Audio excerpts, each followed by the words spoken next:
In front of me is ALCATEL 1068 and today I would like to show you how you can rename it. Begin by accessing menu and selecting Tools. Then choose Bluetooth.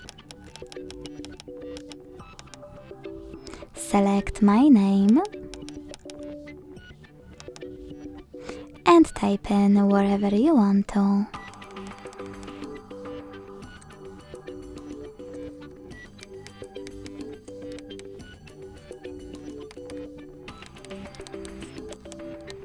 When you finish, to save your changes, hit Options on the left and select Done.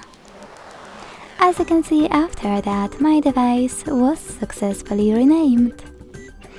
Thanks so much for watching. If you enjoyed this video, don't forget to leave a like, comment and subscribe. Bye!